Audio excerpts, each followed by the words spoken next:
All right, welcome back to Evolution. No, Evolve. What am I saying? Evolve with Greg and Leah. Start over? No, we don't have to start over. Let's keep rolling this thing. Don't even know what the name of your podcast is. What the hell? We are here with Evolve. And I'm the one that just spoke, okay? And we are doing part 2 of a guest that we had on before, Lizzie Parker. And if you haven't got to hear the beginning of her story, please go back to episode 1 of her, part 1 of hers, and hear that story. We're talking about how, in this specific instance, relationships have evolved and what her relationship looked like. So go back to that one so you can pick up where we left off. But I'm going to actually open up by asking you, Greg, a question about that episode. Because before I was going to say hung up.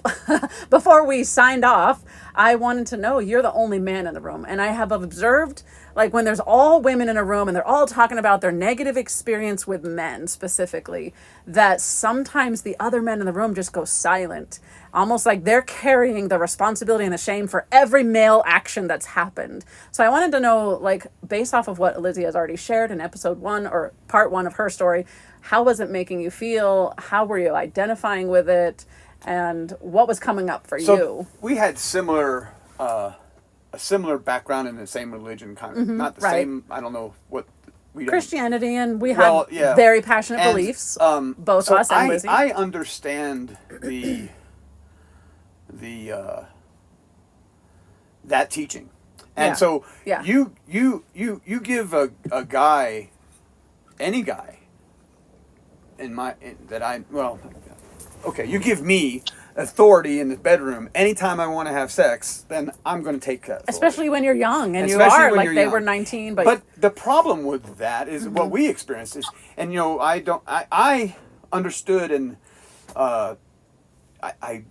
you of your background. I mentioned that in the first episode. Right. And I had been married 2 other times, and I did not even. I was just saying off tape earlier that I didn't even know about certain things of how certain parts of your bodies in women's worked until actually I met you. And it wasn't until I think that I actually honestly cared for you that I took that into the bedroom. They even took the time to care. And I made mention that the previous 2 wives, we were not religious. That those 2 marriages, we were not, there was no before I came in the religion picture. involved. So my first wife and I, we actually watched porn together regularly. My second wife and I, the same thing. And so there was a lot more outlets for you sexually. There was an expectation. He's going to go jerk off in the afternoon if he has to, and so it wasn't such a demand. There was still a demand, but it wasn't such a demand. I jump into a religious background now with a wife like you, and the first month, because of, like you mentioned in the first episode, Lizzie, or your first episode, that it was new and it was exciting, and I couldn't even keep up with you. I'm like, oh my gosh! I started taking Yohimbi, and because I was a little bit older, supplements, and I got to start working out. I was 20, and I actually was probably the worst shape of my life was when I met you. So you felt you sexually had to keep up, but but that flipped around after 30 days, and then I still have that demand. But I'm not allowed to release it in porn, because if I start... masturbation. Not even masturbation. Yeah, that's not and so okay. Within 30 days of our marriage, you're crushed because I'm now watching porn. You think, oh, our marriage is over. He's cheating on me. I was devastated. I'm thinking, you don't want to sex me as much as we used to. Now I have to have a release, but that's not allowed. I feel like dirt dog shit, just like you said. You felt like crap with your ex, with romance. When she would have the romance. We haven't books. even introduced her, and she's on the phone. Lizzie's here with us on the phone, our phone guest for part 2. So you can definitely jump in at any time. Sorry about that. No, it's okay. I'm here. Hi. So what I was getting back is now you're in this it's horrible. You're now, what do you do? And we went to many counselor religious wise, just like Lizzie said, she went to the, and that doesn't help. It always somehow turns to be the woman's fault. It did. And I remember, it was like, wait a minute, hold on.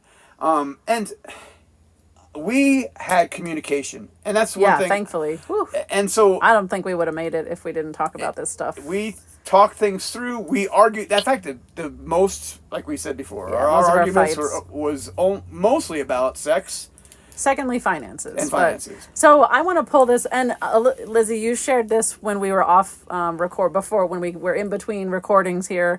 And if you could pull that thought back in here about men and shame and how they're shamed for stuff. Do you remember that conversation? I do. Yeah. So like when he was talking about that and he said, if he masturbated or if he looked at pornography, he just felt like disgusting, and oh my gosh, you have this terrible addiction. And it is true, especially in the world, and I'm going to say that we are from, since you both have a religious background like I do.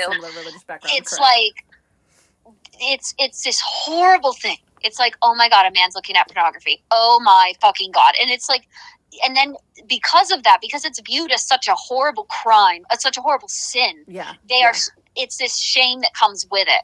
Because so my ex, if he masturbated or looked at something, like he liked, I think what is called, I guess it's called soft porn, where it's like they're maybe in bikinis or something, or in bra and underwear, which is still in the church. It's like, oh no, you're not supposed to look at that. And listen, Victoria's Secret can only take you so far, man. But like, if he did that, it was like he would then feel this quote unquote conviction and then have to confess it to me. Yeah. And so I will say, speaking from where I've come from, then the women, or I should just say me, but I think it's probably a lot of women in the church, then feel so devastated because we are taught that that is absolutely horrific. Oh, yeah. That's horrible. What a sin. Oh my gosh. Like all of those things. Like, oh my God, he's addicted now. There's a demon of pornography here. Absolutely. And so I would... Oh yeah. The day that I found out about Gregory, we were only a month married, and I thought someone had kicked me in the lungs. Like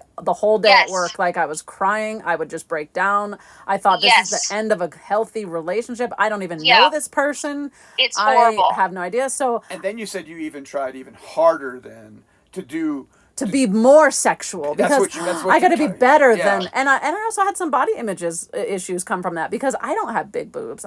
You can see in my pictures, like I'm a pretty tiny girl, and what is porn? Big boobs and tiny waist and blonde hair and like this look that I'll never be unless I'm going to invest into morphing myself, which I'm not interested in. But there's so much shame. But I really wanted to just draw back to appreciate your evolution of what you're seeing now, Lizzie, is you can also appreciate where the man's point of view is on this. When the church or any authority gives man and says, guess what? She's yours. She's your body. She's either or gives, and I think we've said that a long time ago. Anybody who has that authority in the bedroom, it should be an equal. It should be very equal footing in the bedroom. I mean, if you want to have code names and whatever and go off on things like that, there should be good communication. Like we've learned so much. We've had more fun in the last 5 years with less sex ever than in the previous 20 years because of all those restrictions. But I just wanted to appreciate it and acknowledge that you're not here to man bash and say like every man makes me feel disgusting and every man is so perverted. And no, you're bringing a balance to that as well, of what you've evolved into, of just, understanding, wow, there's two sides to this story, and he had taken a role that was given him, like same as in our relationship. So let's go back to, I'm sorry, go ahead. Did you want to insert? No, I was just going to say on that, like, it does end up coming full circle, though, because they're they feel that way, right? Again, it is to put back on the woman. And I'm just speaking it as it is. This is not, bashing it. It's just saying, like, if I was more, like, if I had sex with him more, or if I was more, sexual or sexy, then he wouldn't have to do that. Right. And I can only speak from what my relationship was, and that was how it was. Yes, he felt like a lot of shame when he would masturbate and stuff, but it was like, so then I felt this pressure that I had to keep him sexually satisfied, because otherwise he'd go off and he'd masturbate, and that was just the worst thing. And you were now a stepping, what do you call that? A stumbling stone to his right. Spirituality. And actually, as I evolved as a person and as time went on in the relationship, because we're talking almost 15 years, there actually reached a point where I was like, oh my God, can you just fucking masturbate? Like, I actually would want him to go and get... Yeah, because it takes the pressure off of you to perform. It does. And I want to just interject here. You said, and we both kind of have said at different times, you've said, there was like, okay, that's enough. Like, it was good after a month. Someone brought this to our attention years ago, Greg. And I don't know if you remember this conversation, but they had talked about this and why this is a problem in relationships when you have a male and a female relationship is because when two people are having sex and oxytocin, I believe it is released. Don't quote me on everything. I could be saying some of the wrong things here chemically. But for a woman, once it's released, I'm good for a month. But a man, that release, now I want more release. So we're actually chemically even not supposed to be on the same page. And that's frustrating because... What always made me wild and crazy is I'm not supposed to have sex with but one woman and only her and only... Well, they never really got into the boundaries of what kind of sex you had with your one woman in our affairs. But... everybody in the Bible, they got 13 wives and sleeping with their sisters' wives. And I mean, what the hell? And they're kings and queens and gloried by God. And you can't do shit. What the hell is that? I always wondered. So you wanted more wives. But then when I would ask him that, he'd be like, oh, hell no, I can't handle anyone else. I don't know if I'd ever... But the thing about it is, it was kind of crazy, is I have 3 wives. And actually more, if you consider what is a relationship or a sexual thing, I've had... multiple of those, and not all at the same time. Not all at the same time. Yeah. So, but just I think it's very liberating to get to hear other people who have experienced similar things to us, but it also brings good perspective on both parties. So I want to get back to you since you're our guest here, and we want to hear more about what your evolution has looked like. So take us back to like you kind of fast forwarded to being longer years in the relationship. You now have 3 children at this point in the timeline, and you're now saying like, I feel like maybe I'm asexual, like I just don't even want sex anymore because of what has happened. So take us from there forward. Like, how did that evolve and you got out of the relationship, and where are you now?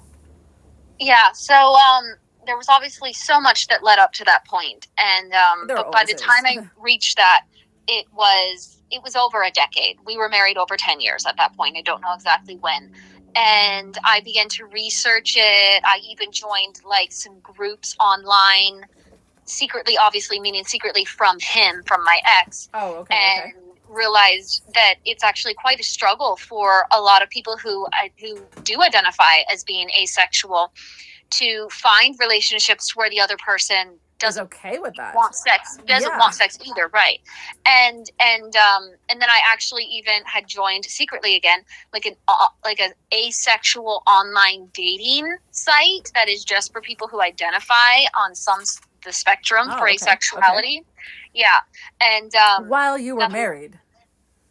Yes, and again, I feel I don't want people to get the wrong idea, which is. There's so much history before that. It's not like I'm sitting here. It's complicated. Sure. Yeah, I'm not condoning cheating. I'm not saying, and I didn't do anything with anyone. I didn't, I'm not saying that. I'm just like, you would have to hear the whole story to understand what pushed me there. Like I was drowning. I was fucking dying in that marriage. It was the religion. It was the sex. It was my dream, my lifelong dream. I've had lots of different dreams, but my one dream has always been to be a writer, and I couldn't read things. And then I also, at that point, this is like a whole nother topic, but I'll just briefly mention it. At that point, I was pro LGBTQIA, which is seen as right up there with murder in the church. It's the worst thing. For most denominations, you are correct. Yeah, and again, that's like a whole nother podcast on how I got into that. But at that point, I was. And while he may, very tiny may, be willing to accept me writing romance novels, me writing gay romance novels was like an absolute horrible perversion. So there was a lot going on. And so you were just getting more and more split as far as you were no longer growing together. And that's where I will interject and say something that has made a huge difference, and I don't even know how, is every time we've made a spiritual change, a massive change, we've always done it together. Where we've seen the breakdown of couples is that someone starts believing something different spiritually, emotionally, mentally, physically, financially, whatever, and the other party doesn't. And there's no bending on either party's sides. There's no compromise. There's nothing. So the marriage eventually just deteriorates. So that's the only thing I can say. Like, I don't even know how we've been able to transition together, the two of us, but I'm very thankful we have, because I do see that what happens is exactly what's happening here in your timeline, that like you just are taking, you're becoming more, I'll use the word liberal, and he's staying in his, he didn't change, you changed then. Yeah. And I, for a while there, because, and again, this, I know I keep saying this, but like, this is like a whole nother podcast. So but like, there was like a fear. No, not like, there was a fear inside of me of telling him that I wanted to end the marriage. And I can't, it was such a deep fear. It was like, it was this intimidation I had of him. And that may sound like a very simple word. No, it was like really deep intimidation I had of him. So because of that, I would still try to have sex with him, like if he wanted it, because it was such, now that I look back, I'm like, why was it such a fucking big deal? My God. And it got to the point, I remember the absolute last time that we tried to have it, I was in tears. I was on my stomach. He's behind me. And he's the type who, he didn't just want to like put it in and let's do it. Like he wanted, God, I want to kiss you. I want to touch you. And I was like, had my hands, they were like my hands were fisted. They were in front of my chest. I'm on my stomach, on the bed. I'm in tears. I'm cringing. It was the absolute most horrific feeling in the world. It almost sounds like it's full circle to the honeymoon, which go back to her first part 1 to hear what that experience was. But now the joy and the excitement of the newness and all that is gone. I mean, we're talking, this was over 10 years later, and he couldn't even finish because he was like, what is going on? And that was like the absolute last time we ever tried it, until at some point, I'm not even sure how it came out at some point after that, about me telling him, guess what? Hey, listen, I'm asexual, right? And he was, I'm just saying how it is. He was very self-righteous, okay? And he would just be like, at one point, at one conversation we had, God, there were so many fucking conversations. It was so ridiculous, where he was like, you know what? I'll be asexual for you. I'm going to do it for you. And I was just like, because he was trying to like save the marriage, and I feel like Greg would have said, maybe you would have tried to be whatever. And I think you did at different times try to be whatever I needed. But if you're not genuinely, that's not coming from your heart, you'd really have to know my ex. It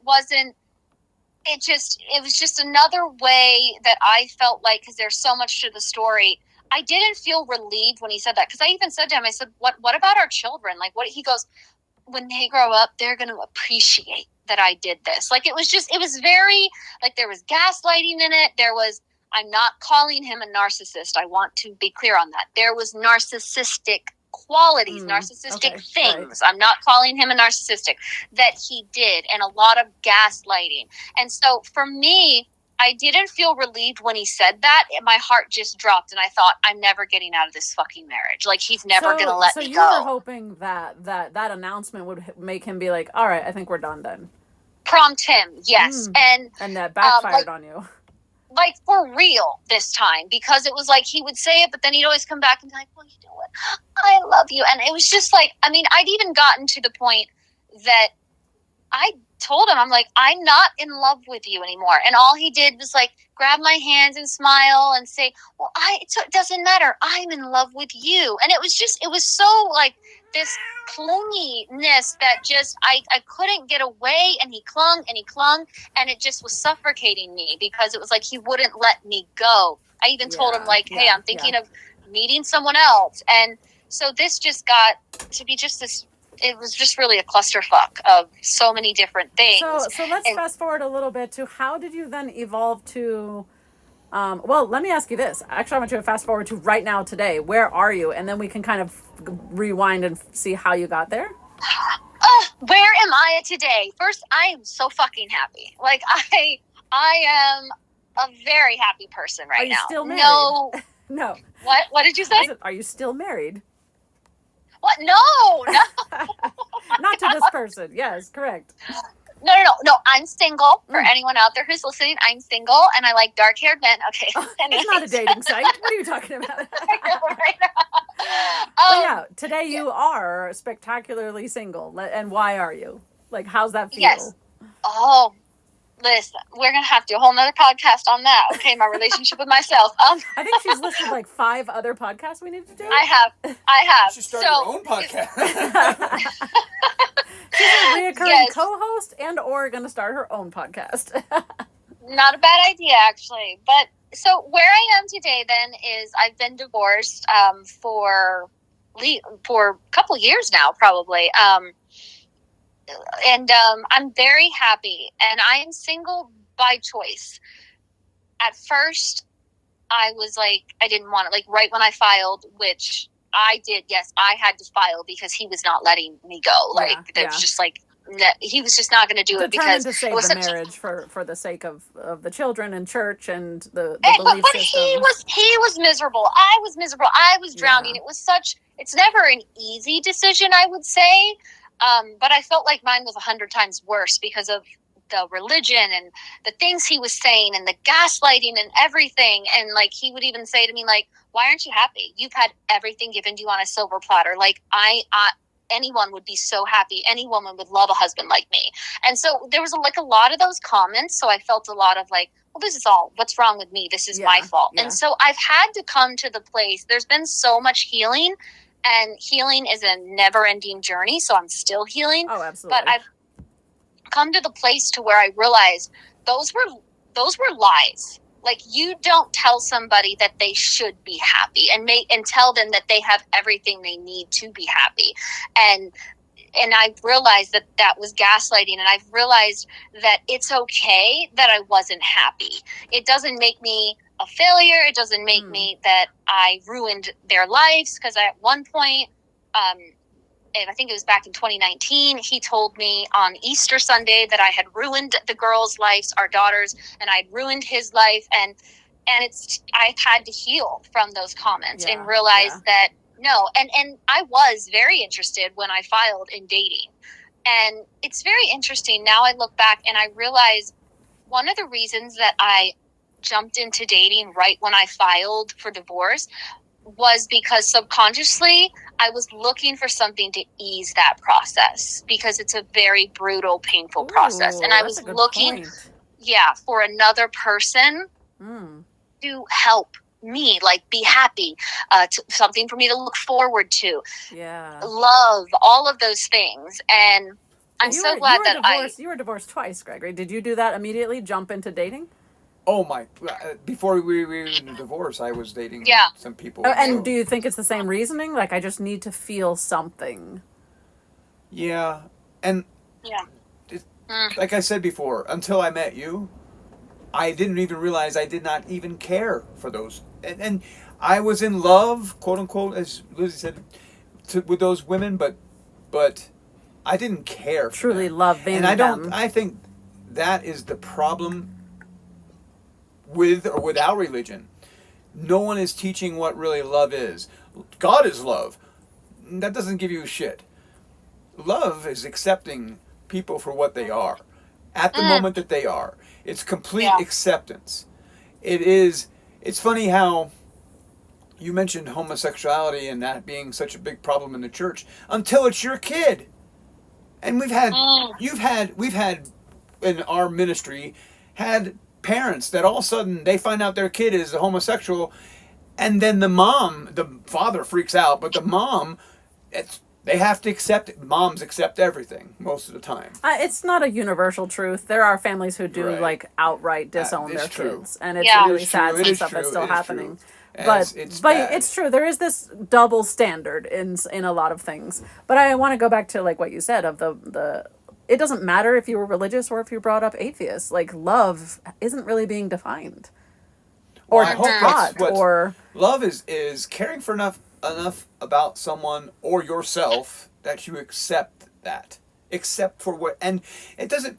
Well, I think I was saying to you earlier, one of the mottos I'm trying to live by is if I can't accept them, if you, what's the thing I said? Change the things you can't accept and accept the things you cannot change. mm-hmm. If you cannot change it, and there is a time period where there might be some friction because you feel like Yeah, you're absolutely. trying to change Yeah. this person, and you're never going to change somebody else. You can only really change yourself. Oh yeah. And so That's why I said someone can change for you temporarily, like her ex saying like I'll be asexual. Like that's only going to last Well, for a couple minutes it's until same they're with, like, I- no, I'll I'm never- not. I want to. I'll never watch porn again. I'll never masturbate again. I'll never cheat on my husband again or whatever.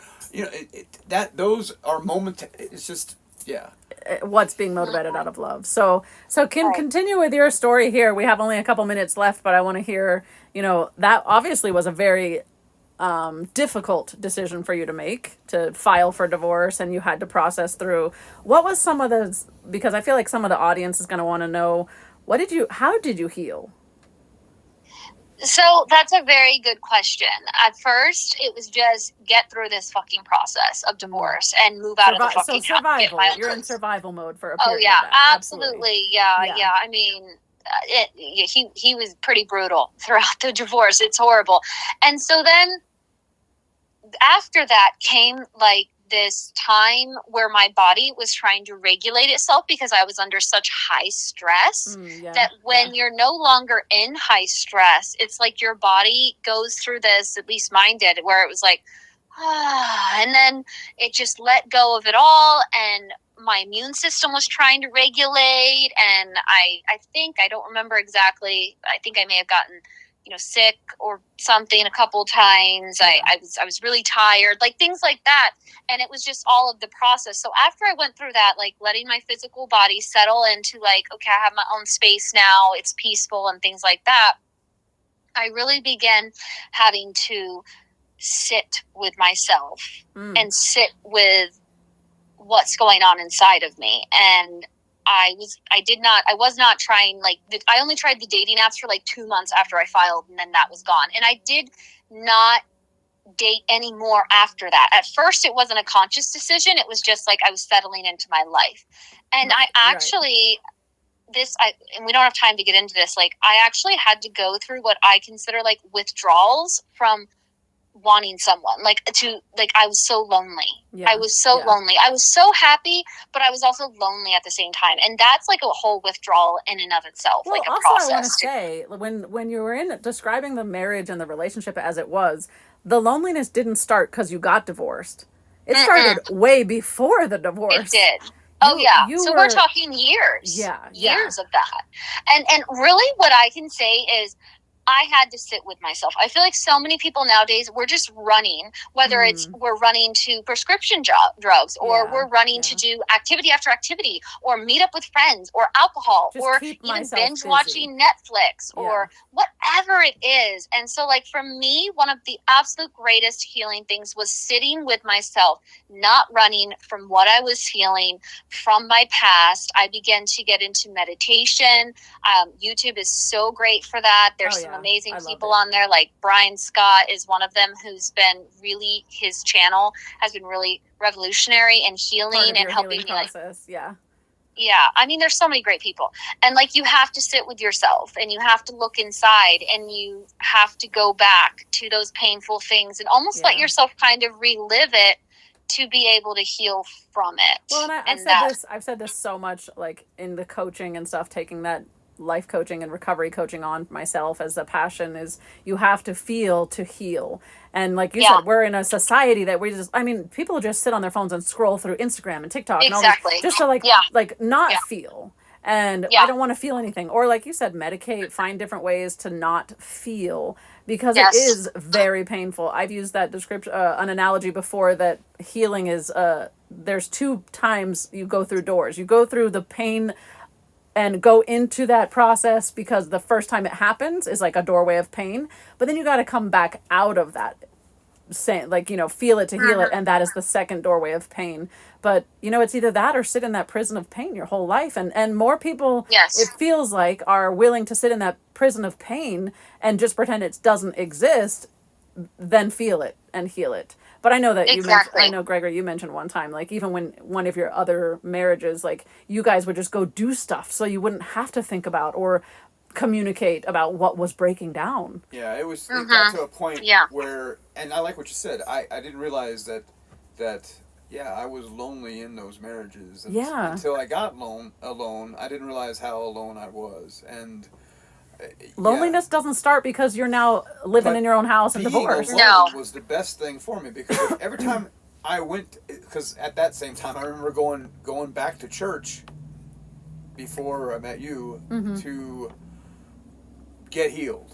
And just be busy. And I got to to a singles group, and my motivation was whatever, not finding a girl, but just relationships and not being alone. Yeah. And so I remember that we were studying about relationships in this church that I was going to, Baptist church in Orlando. And the rule was, if you were married before, that you could not get remarried. Some Baptists have that belief. Until that person dies. Until that person dies. Yeah. Some and I was like, have that faith, yeah. So they were saying, what you need to do is do everything you can to pursue that. And I was like, I was actually to get back a with year your or ex, two into the divorce, or a past divorce. I'm like, and she was actually getting remarried. And I'm like, well, I don't have nothing to do. I don't want to have nothing to do with that. That's crazy. And so I have to live the rest of my life. Then what kind of rule is that? I have to live the rest of my life not masturbating and not having sex with another woman and not getting married. And I was like, that was the last time. This is not a belief system. I'm out. That's the last time I attended that church. That I'll find a new church. You're fucking nuts. Yeah. But I really appreciate you sharing, like, the process of what that looks like, Lizzie, of just sitting with yourself and meditation. I mean, that's something that's huge for Greg and I. Affirmations, meditations that have brought huge healing, because in meditation, literally, it requires you to be still. Figuratively, mentally, your main goal is to be still. And I will say, coming from some traumas in my past, like, I have actually a hard time sitting still. My body is trying to always regulate that nervous system, even though the abuses were 40 years ago or so. Like, your body holds this stuff. It holds memories. It holds trauma. So even sitting physically still, I still can struggle with to this day. But I'm practicing and working, and every time gets better. So is there any other things before we close out here that you would say to anyone who's maybe in your position where you were, and any encouragement you could give out to how to evolve and improve themselves? Well, I also do want to say, because I feel like people who are watching this may wonder, wait, what? Because the whole thing was about me thinking I was asexual, and I should say I did realize I was not asexual. It was just from good point. Yeah, it was just from the trauma, which is okay if you are asexual. It's just, for me, I realized it was the trauma that had. So I have had to heal, from that sexual trauma. But if there's anyone listening who, like, is in this situation currently now, and they feel like there's no way out, because that's how I felt. I felt like there was no way out for me when I was in the marriage. I was stuck, and because of how he was and the gaslighting. And even though it's hard, like, it was so fucking hard. It was so brutal being divorced from that man, like, the things that we went through. And yes, we have 3 children. You can take that into consideration. But I look back and I don't regret it. And so the only thing I can say is, if, like, happipiness does wait for you, but you have to go through all that shit. Like, you have to. I agree. Your person is out there. Yeah, you have to get through it. You have to go through the shit. You have to do the hard decisions. You have to heal. I mean, there were times I would sob my eyes out because I missed my girls so much while they were with their dad.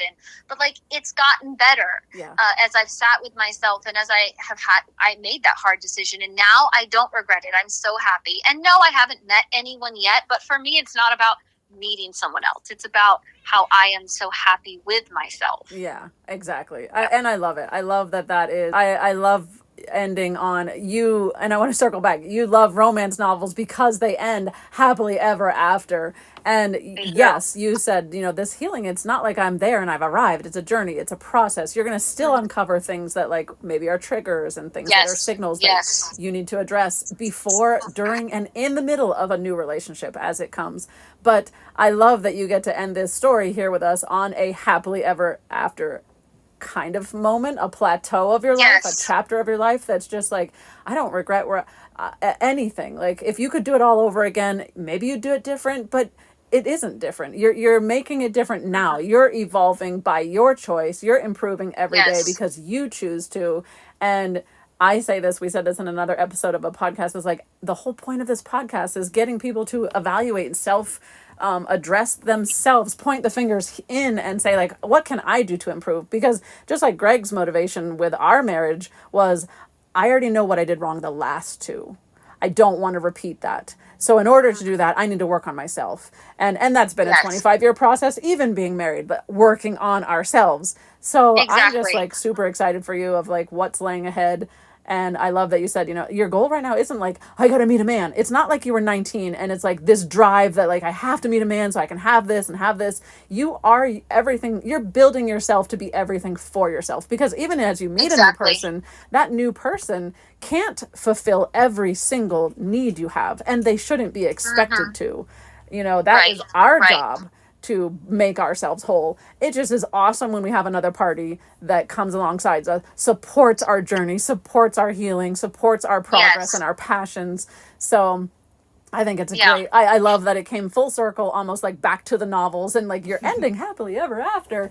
And we'll get to see what is the next chapter. Continuing happily ever after. Not Continuing ending. Happily ever after. And that doesn't mean there aren't chapters that are going to be like, oh, I hate this chapter right now.